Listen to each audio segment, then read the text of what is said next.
Hey guys, Dusty Bates here, EXP Commercial and Straight Talk Schools. I am checking some things in the background, making sure I have my audio correct because my microphone was not working earlier. Perfect. Look here. Looks like we're live. If this is your first time watching, we do office hours for our schools. StraightTalkAcademy.com. Let me see here. If you want to sign up, you can join there. Once a month, we will blast this out to our YouTube and other channels as well. But every single Friday at 10 a.m., I do an office hours. We do a topic of some sort for about 10, 15 minutes or so. And in addition to that, we've got over 50 hours of commercial real estate training and all the support you could need to enter the commercial real estate field or reach the next level. For very cheap at the website below. If you are a member and you have seen this, this is your first time seeing this, we do this every single week. If you have a topic you want to cover, if you have a question, if you have a contract, a lease, whatever it is, any questions, this whole hour, up to an hour, is dedicated to you and your questions. So if we don't have any questions at the end of what I talk about, we just shut her down and we do it next week. If there are questions, we've very often gone the full hour about different topics. So if you have a question, even if it's after, if this is a recording later, go ahead and ask it and we will cover it. Today, I wanted to cover in office hours net leases. Okay, so if you are dealing with whether it's a industrial building or a retail building, sometimes office buildings, there's a couple different types of leases. There's gross lease, modified gross lease, net lease, double net, triple net lease. I'm just going to be referring to triple net leases. These are the ones where the tenant pays absolutely everything. As you go from gross lease down all the way to net lease, double net, triple net leases, all that means is more and more than, you've got your base rent and then more and more of the other expenses to operate the property and run the property are going to be levied onto the tenant in some way or another. Okay, so we're just going to talk about triple net leases where the intent is that the tenant pays absolutely everything. So they pay their base rent. They're also paying or making null all of the expenses for the landlord. Okay. And there's a couple ways that we go about that. And I'm going to explain how that works and how to calculate those, because oftentimes, especially like with retail properties with multiple tenants, I find that the owner is not actually getting reimbursed for all the expenses they should, right? So they've got their base rent and then they're actually fronting the money as you would in multifamily for most of the expenses when they should be getting reimbursed for that. So we're going to talk about how to calculate that because number one, the owners don't know how to do that. And oftentimes agents are a lot nervous on how to calculate those as well. So we're going to talk a bit about that. If you have any questions, just let me know. And it doesn't have to be on topic. Let's talk about net leases. So there's a couple different things. There's CAM fees and then there's net fees. Oftentimes they're kind of bundled together. I've separated them here. CAM fees stand for common area maintenance, and it's really just the operational maintenance costs that are incurred by the owner. Okay, these are variable costs, if you will. These go up and down. Okay, so there's utilities, you've got landscaping costs, you've got maintaining the building, the repairs, you've got a budget for CapEx reserves. So if you have a retail building and the tenants are in net leases, that means they pay for everything, right? And you don't have a CapEx reserve budget and the HVAC unit goes out on one of them, what happens? They get a big bill, don't they, that year? We don't want to do that. Okay, so what we usually will recommend is there's a reserve built into the fees here, which will tell you how to calculate for CapEx expenses, just like that. So there's not some big surprise expense on the tenant's part. I'll tell you how to calculate these, but when you hear CAM fees, that's what they mean, common area maintenance. There's also sometimes separated out what's called net fees. Okay, so these are really just the taxes and insurance for the most part. These are pretty much fixed costs. They do adjust, but unlike maintenance and repairs and utilities, these do not fluctuate nearly as much, and they're kind of considered as more fixed costs annually, kind of like capex. You could lump capex into this, but if the tenant is reimbursing you for your expenses as an owner, you're going to be reimbursed CAM fees and net fees. Oftentimes, these are lumped together, especially if there's one tenant. Okay. Hopefully that makes sense. Now, on a net lease, depending on what it is, if I often deal with single tenant net leases like a Taco Bell, Burger King, fast food type stuff. These are standalone buildings with one tenant. Oftentimes, if that's the case, they pay everything directly. Okay, so the landlord literally has to do nothing. If it's more of a retail strip, right, where you may have 5 or so tenants that occupy the spaces, it's you get your mom and pop a dog grooming place, you got a bakery, you got a record store, stuff like that, and they're on net leases. They are gonna reimburse you for a majority of your expenses, right? So within the lease, it's going to say what those are. There's going to be a section for your CAM fees, a whole section for that and how that's handled. There's going to be a section for the taxes, and there's going to be a section for the insurance and how that's handled. Does the landlord pay it? Does the tenant pay it directly? Are they reimbursed to the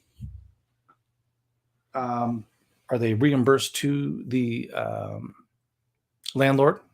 How is that handled? So that's how that's handled. Here, hang on one moment. I will be right back.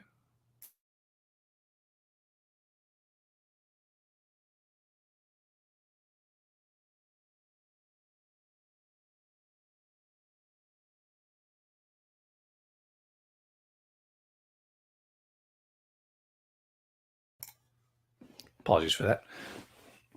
So that the lease will outline how that's handled. So generally, if you're reimbursed, let's remove this here so you can see the full. Oh, I guess you can already. So if you're being reimbursed, here's how that works. We're just going to use CAM's fees as an example. So if your expenses to operate the building are $10,000 a year, then I'm sorry. If you're reimbursed stuff, generally you're going to have a clause in there that also allows you to apply a fee on over and above what you were expensing, right? So for CAM fees, you can add, for example, 5 or 10% on top of that. If the costs were $10,000 a year and your fee allowance is 10%, you can actually bolt on another $1,000 on top of those fees to calculate in with those tenants. Right. So that's oftentimes, if you're being reimbursed, there almost always is a clause that says, yeah, you can also charge them a management fee. So you could just hand all this off even to a manager to handle, even though I think you can do it yourself if you are an owner. Okay. Hopefully that makes sense. So let's just circle back. If you're being reimbursed for the CAM fees, you will calculate the operational costs for last year. This is how it's calculated. So last year, I had some costs. This year, based on that, you're going to pay me your portion of those costs. Okay. It's going to sound complicated. It's actually not. Let me know if you have any questions. Okay. So here's how that works. So last year, for example, we were charging $10,000 to our building. Okay, so that could be one tenant, that could be 5 tenants, and they're each going to pay their portion of that. But we're charging the building for our operational costs of $10,000 for last year. At the end of last year, we found out we actually paid out $12,000 to operate it. Okay, we were collecting 10. We paid 12 to operate the building. There's $2,000 that's unpaid as of January 1st, right? Hopefully that makes sense. Now, what the owner is going to do is he's going to approach the tenants and say, hey, here's all my receipts. we didn't collect $2,000. Go ahead and pay me that 2,000, your portion of that. And this year, what we're going to do is we're going to base our CAM fees on that $12,000 because I think that's how it's going to go, moving forward. Right. So then for that year, it goes to 12,000. Now they're going to pay their portion monthly, and I'll show you how that's calculated. But as far as annual CAM fees, net fees, whatever that is, whatever you're being reimbursed, you look backwards for a year, it was X. So that's what we're going to charge. If it's different at the end of the year, we're going to get caught up with the tenants and adjust accordingly. And hopefully that makes sense. Once you get this, I don't know if this is confusing. I've been doing this for 10 years. But once you get it, it's very just easy to very simple calculations. But it can be a bit confusing at first when you're first looking at this type of stuff. Let's look at how to calculate that. Okay. Let's turn that off now. So what we're going to use for an example is a 5,000 square foot building. I'm assuming there's a couple tenants in there. Let's assume there's 2 tenants in this 5,000 square foot building. The way we calculate our fee, and this is also a question that you get if you're leasing a building, what's your base rent per foot? Because you're paying base rent. And then what are my CAM or my net fees per foot? Okay. So they're going to give you a number like $1 or something, or a couple bucks if it's monthly, or they'll say like 15 or something if it's annual, and they'll have a certain number on top of that. That is the dollar per foot per month, or dollar per foot per year for that space as well. So you combine those two, and that's your total monthly fees, realizing that that net fee portion is going to be adjustable, right? So if they have more, like we just talked about, if they have more expenses, that's going to go up annually. As things tend to do. So the way we calculate that is we're going to say we have a 5,000 square foot building, and we have $10,000 in fees that we're collecting, right? So we divide that into the feet, and we find out that to reimburse ourselves, we need to charge $2 a foot a year for our tenants, or 16 cents a foot per month. I like to look at it feet per month. Depending on your state, they tend to look at it, feet per year, feet per month in leasing. But so what you'll do, let's assume we've got 2 tenants, so 2,500 square foot apiece. They pay their base rent, whatever that is. Okay, so they have their base rent that they're sending you to occupy the space. Plus, you get this monthly reimbursement for what if it's CAM fees, if it's also the taxes and the insurance, whatever those fees are. Sometimes it's just CAM fees. Sometimes it's also the taxes and insurance. It depends on the lease. Whatever you're getting reimbursed, you calculate that per foot per month. You multiply that by how many square feet they have. So this one has 2,500 square feet. We know they're paying 16 cents a month, right? That means they're paying us an additional $400 on top of their base rent. Got a question here. Oh, hold on. Got a frog.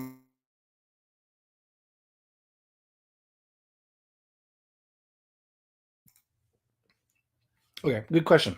I actually have a client right now wanting to rewrite a lease for a property we're about to buy.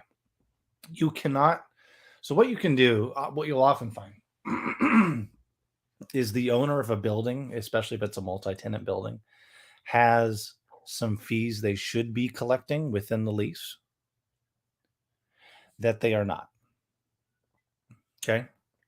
So you're not going to be able to rewrite a lease when you take over a building. You can ask the tenant if they want to sign a new lease, which they may. Sometimes you can give concessions like some free rent, maybe some tenant improvement dollars if you wanted to get them to sign a new lease, which you could then convert it to a triple net. But oftentimes you'll find retail, office, industrial, the owner should be getting reimbursed some money, especially if it's a little mom and pop, and they're just not collecting it. So number one, the tenant is going to be surprised when you say, hey, by the way, you should be paying us some money. But number two, that's going to be difficult to implement, right? So what I would recommend in a lot of cases is offering, hey, we're going to get you a new lease. We're going to get a clean lease. Okay. And here's what we're going to do. Your rent's going to stay the same. But what we need to do, here's all the back pay that you should have been paying, right? So here's all the net fees you should have been paying the last 3 years. I don't want to worry about that. We're going to keep your rent the same, but we're going to sign a new lease where we actually separate those two out. Okay. So your base rent's going to be one, and we're going to make sure that we separate out what the net fees are this year. And going forward, as expenses increase, if they do, we'll adjust annually. Okay, so that's going to do two things. Is number one, the rent per foot, the base rent per foot that you're charging is going to go down a lot. Okay, I just had a building in Rockland that I just worked on with this. So for all intents and purposes, when you're looking at it as a buyer or a seller, the rent, the quote unquote rent charge, the base rent is going to be way lower than market. Okay. So maybe they were charging market rent, but they weren't collecting net fees. So now you've combined the two. So it's the same for the tenant, right? Same rent for the tenant. But as far as a buyer or seller is concerned, the base rent now is way lower than it should be. So that can provide a lot of incentive and excitement for a buyer, right? And it can also help a seller understand that their rent is wildly offbeat.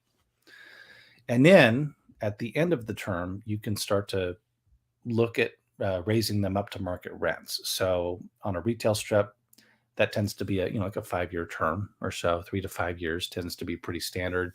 You can sometimes get them up to 10 years.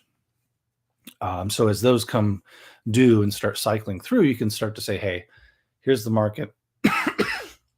We're going to have to bump you up to market rents. And then you can start to cycle out some tenants for market tenants. And that's how you would do that. But you can't write a new lease when you take over a building. It's very against the tenant's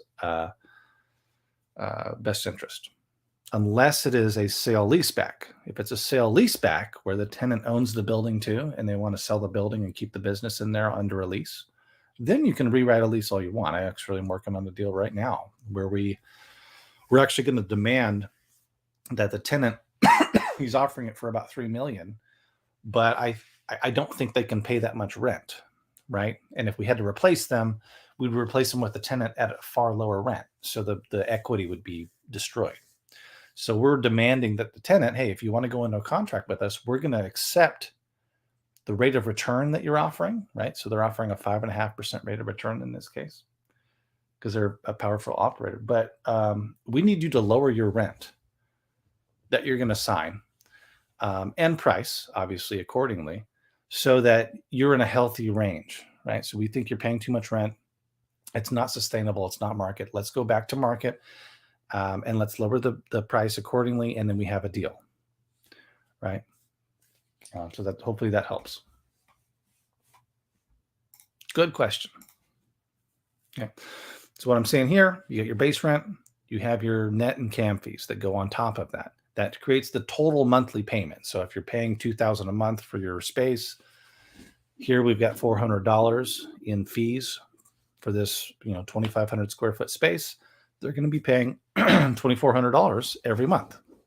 And then next year we're going to re-up and find out what our costs end up being.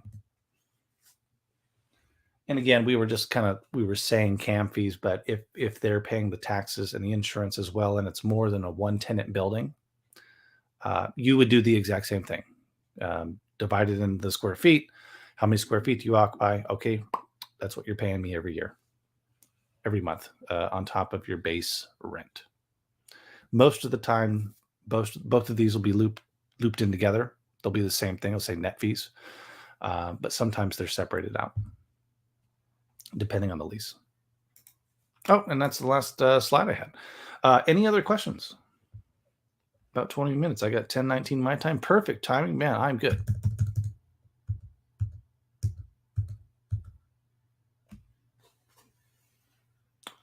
Uh, 10:19. I'm going to go ahead and get the cup of coffee. Another cup of coffee. I will be right back. I am here. Let me see if any other questions pop up. If I don't see anything else in the next couple minutes, we'll go ahead and shut her down. If not, if you have any questions, you got me till 11 if you want. Let me know. Be right back.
Right, back with coffee.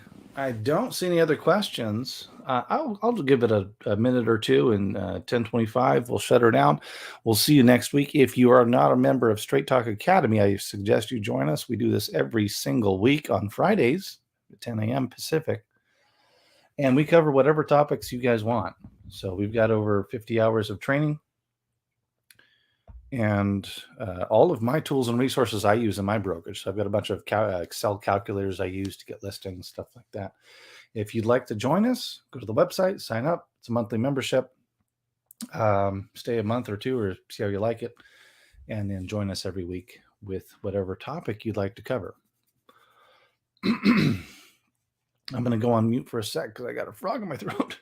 But I'll give it till 10:25, see if there's any questions.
Right. Not seeing any other questions. We'll see you next week. If you're on our group, be sure to ask us what you want to cover next week. We'll cover whatever topic, commercial real estate that you want. We will see you next Friday.